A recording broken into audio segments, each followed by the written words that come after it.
Hello friends, তো এইটা ছিল দুর্গাপূজার ভিডিও। তো অনেক দিন পর তোমাদের সাথে শেয়ার করলাম। তো এটা ছিল কলেজের পুজো ছিল দিনহাটায়। তো দেখো মাটির দিয়ে বালু দিয়ে তৈরি করেছে, এত সুন্দর হয়েছে হাতের কাজ, সত্যি খুব সুন্দর লাগছিল। আর এখানে ছিল হলো মদনমোহন বাড়ির ঠাকুর। দেখো গঙ্গা আরতি কিন্তু সত্যিই খুব সুন্দর। তো তোমরা কে কে দিনহাটায় এসেছো দুর্গাপূজায় তো বলো কিন্তু। আর আমার এই ভিডিওগুলো যদি তোমার ভালো লাগে তোমাদের সবার, তো প্লিজ একটা সাবস্ক্রাইব, লাইক অ্যান্ড কমেন্ট করে দিও। তো এটা আরেকটা পুজো ছিল। তো এরকম অনেকগুলোই পুজো হয়েছে, তো কিছু কিছু ক্লিপ আমি তোমাদের সাথে শেয়ার করলাম।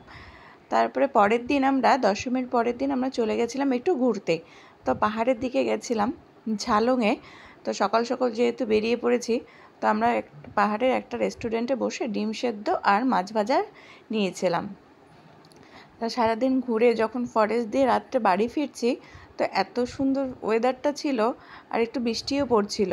তো সত্যি খুব সুন্দর লাগছিল রাত্রেবেলা বাড়ি ফিরে। তো আমরা আসার পথে যেহেতু খিদা পেয়ে গেছে, রাতের ডিনারটাও করতে হবে, তো আমরা একটা রেস্টুরেন্টে ঢুকে পড়েছি। তো দেখো আমার মেয়ে প্রচণ্ড খুশি, যেহেতু ওখানে আমরা ডিনার করব।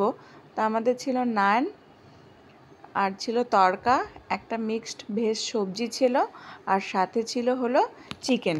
তো মেয়ে যেহেতু চিকেন খুব ভালোবাসে খেতে, তো চিকেন নেওয়া হয়েছিল। এটাই ছিল রাতের আমাদের ডিনার। তো রাত্রে ডিনার করে আমরা চলে এসেছি বাড়িতে। তো দেখো এই রেস্টুরেন্টটাতে আমরা ঢুকেছিলাম, এটা কিন্তু ধূপগুড়ির কাছেই। তো রেস্টুরেন্টটা কিন্তু সত্যি খুব সুন্দর। আর যদি খুব ভালো লাগে তোমার আমাদের ভিডিও, তো প্লিজ